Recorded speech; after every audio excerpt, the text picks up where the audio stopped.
आप सभी को मेरा नमस्कार।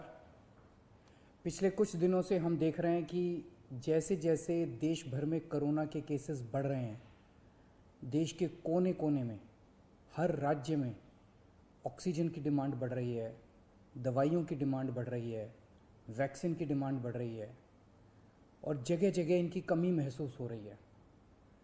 पिछले कुछ दिनों से दिल्ली में भी ऑक्सीजन की काफ़ी ज़्यादा अफरा तफरी मची हुई है। कभी इस हॉस्पिटल में ऑक्सीजन की कमी हो गई, कभी उस हॉस्पिटल में ऑक्सीजन की कमी हो गई, इस हॉस्पिटल में 2 घंटे की ऑक्सीजन बच गई। मैंने खुद रात रात भर अस्पतालों में ऑक्सीजन का इंतज़ाम कराने में गुजारी है कि कहीं किसी अस्पताल में ऑक्सीजन की कमी से कहीं मौत नहीं हो जानी चाहिए। केंद्र सरकार हर राज्य को ऑक्सीजन का कोटा तय करती है। देश भर में जितनी भी ऑक्सीजन बनती है, केंद्र सरकार तय करती है कि इस राज्य को इतनी ऑक्सीजन मिलेगी, इस राज्य को इतनी ऑक्सीजन मिलेगी। अब दिल्ली को कितनी ऑक्सीजन चाहिए? दिल्ली सरकार ने अपना एक एस्टिमेशन लगाया जिसके हिसाब से दिल्ली को रोज़ाना 700 टन ऑक्सीजन की ज़रूरत है। केंद्र सरकार ने हमारा कोटा कल तक 378 टन तय किया हुआ था। ये कोटा कल शाम को बढ़ा के 480 टन कर दिया है केंद्र सरकार ने। इसके लिए हम केंद्र सरकार के बहुत बहुत आभारी हैं। हालांकि हमें अभी और भी काफ़ी ऑक्सीजन चाहिए, लेकिन केंद्र सरकार ने जितना भी बढ़ाया है उसके लिए हम उनका बहुत बहुत शुक्रिया अदा करते हैं। अब केंद्र सरकार ये भी तय करती है कि जो आपके कोटे की ऑक्सीजन है वो कौन सी कंपनी देगी। जैसे दिल्ली में तो ऑक्सीजन बनती नहीं है, दिल्ली की सारी ऑक्सीजन दिल्ली के दूसरे राज्यों से, दिल्ली के बाहर के दूसरे राज्यों से आती है।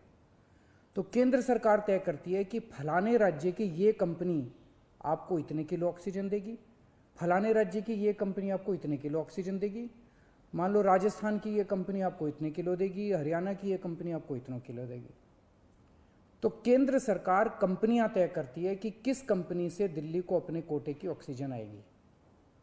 अब दूसरी समस्या यहाँ पे आ रही है कि ये जो कंपनियां जिन राज्यों में हैं, उनमें से कुछ राज्यों की सरकारों ने उन कंपनियों से जो दिल्ली के कोटे की ऑक्सीजन आनी थी वो भेजनी रोक दी। राज्यों ने कहा कि पहले हम अपने राज्य में इस्तेमाल करेंगे, दिल्ली का कोटा भी हम इस्तेमाल करेंगे, दिल्ली के जो ट्रक हैं वो जाने नहीं देंगे। लेकिन मैं केंद्र सरकार का और दिल्ली हाई कोर्ट का शुक्रिया अदा करना चाहता हूँ। पिछले 2-3 दिन के अंदर उन्होंने हमारी बहुत मदद की है, जिसकी वजह से अब ऑक्सीजन दिल्ली पहुंचने लगी है। जो जो दिक्कतें आ रही थी, हम लगातार पिछले 2 दिन से एक एक मिनट टू मिनट, मैं खुद, मनीष जी, मैं, हमारे सारे ऑफिसर्स केंद्र सरकार के लगातार संपर्क में थे। परसों रात को मुझे याद है जब जीटीबी हॉस्पिटल में वहाँ का ट्रक एक पड़ोसी राज्य से चलना था पर वो चला नहीं, जीटीबी ऑक्सीजन में आनी थी ऑक्सीजन, तो एक केंद्रीय मंत्री को हमने फ़ोन किया और उन्होंने तुरंत वहाँ पे बात करके उस ट्रक को वहाँ से छुड़वाया। हम लगातार संपर्क में हैं, एक एक ट्रक को अस्पताल पहुँचाने की कोशिश कर रहे हैं। हम सब लोग 24 घंटे काम कर रहे हैं, सोए नहीं हैं। हाई कोर्ट और केंद्र सरकार से जो मदद हमें मिली है उसके लिए तहे दिल से हम उनका शुक्रिया अदा करना चाहते हैं। जो कोटा हमारा बढ़ाया गया है अभी ऑक्सीजन का, उसमें उड़ीसा से काफ़ी ऑक्सीजन आनी है, तो बढ़े हुए कोटे की ऑक्सीजन को भी दिल्ली पहुंचने में कुछ दिन लग जाएंगे। हम कोशिश कर रहे हैं कि अगर हो सके तो हवाई जहाज के जरिए उड़ीसा के से ऑक्सीजन लाई जा सके। जब हमने लॉकडाउन लगाया था, मैंने आपको बोला था कि ये 6 दिन का जो लॉकडाउन है, ये 6 दिन हम आराम नहीं करने वाले, हम 24 घंटे काम करेंगे। इन 6 दिनों को हम इस्तेमाल करेंगे दिल्ली के हेल्थ इंफ्रास्ट्रक्चर को और सुदृढ़ करने के लिए। इन 6 दिनों में दिल्ली में जो ऑक्सीजन की कमी है उसको ठीक करने के लिए, दिल्ली में जो बेड की कमी है उसको ठीक करने के लिए, और हम 24 घंटे लगे हुए हैं दिल्ली के हेल्थ इंफ्रास्ट्रक्चर को और इम्प्रूव करने के लिए। इस लॉकडाउन के 6 दिन जो हमें मिले हैं, इन 6 दिनों में हम पूरी कोशिश कर रहे हैं। एक और बात, ये बहुत बड़ी आपदा है। इस आपदा में अगर हम सारे लोग हरियाणा, पंजाब, तमिलनाडु, गुजरात, पश्चिम बंगाल इसमें बट गए तो भारत नहीं बचेगा। इस वक्त हमें एक दूसरे की मदद करनी है, हमें भारतीय बनना है, हमें इंसान बनना है। देश के लोग आज सभी न्यूज़ चैनल पे देख रहे हैं कि दिल्ली में आने वाला ट्रक किसी और राज्य ने रोक दिया, मध्य प्रदेश में जाने वाला ट्रक फलाने राज्य ने रोक दिया। ये तो ठीक नहीं है, लोग ये नहीं चाहते। देश के लोग आज ये देखना चाहते हैं कि दिल्ली ने किसी दूसरे राज्य की मदद कैसे करी, उत्तर प्रदेश ने किसी राज्य की कैसे मदद की। हम एक साथ मिलके आपदा से लड़ना है हमें, तभी भारत बचेगा। अभी तो समय ये है कि उत्तर प्रदेश वाला दिल्ली की मदद करे, दिल्ली वाला हरियाणा की मदद करे, हरियाणा वाला बिहार की मदद करे, बिहार वाला गुजरात की मदद करे। हम सारे लोग अगर एक दूसरे की मदद करेंगे तभी तो भारत बचेगा। और अगर इतनी मुश्किल घड़ी में भी हम सारे एक दूसरे से लड़ने लग गए तो अगर भारत राज्यों में बट गया इस समय तो फिर भारत को कौन बचाएगा।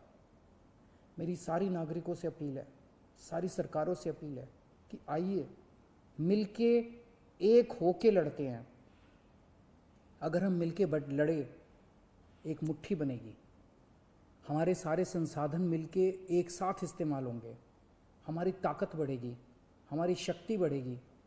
और अगर हम बट गए तो फिर कोई हमें नहीं बचा पाएगा। मैं सभी राज्य सरकारों से कहना चाहता हूँ कि दिल्ली का मुख्यमंत्री होने के नाते मेरे से जो बन पड़ेगा, मेरे हाथ में जो होगा, आप मुझसे मांगिए, मैं दूंगा। पूरे देश की मदद करेंगे। अगर दिल्ली में हमारे पास ऑक्सीजन ज़रूरत से ज़्यादा होगी तो हम दूसरे राज्यों को ऑक्सीजन देंगे। अगर हमारे पास किसी दवाई की ज़्यादा मात्रा होगी तो वो भी हम दूसरे राज्य के साथ बांटेंगे। और जब दिल्ली में कोरोना कम होगा और किसी दूसरे राज्य में डॉक्टर्स की ज़रूरत हुई, हम वहाँ डॉक्टर्स भी भेजेंगे। हम सभी भारतवासी हैं, हम अपने देशवासियों की मदद करेंगे, सभी राज्यों की मदद करेंगे, क्योंकि ये बीमारी कोई बॉर्डर देख के नहीं फैलती।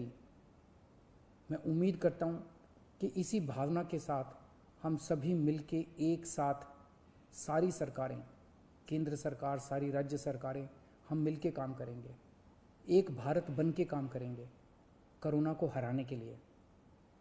हमें पूरी दुनिया के सामने दिखा देना है कि विश्व में सबसे ज़्यादा कोविड केसेस भारत में होने के बावजूद कैसे भारत के लोगों ने, यहाँ की सरकारों ने मिलके कैसे इस आपदा से लड़ाई की, कैसे हमने सारा प्रबंधन किया। भारत के लोग दुनिया को दिखा देंगे कि कैसे एक साथ मिलके इस खतरनाक बीमारी को हमने हराया। जय हिंद।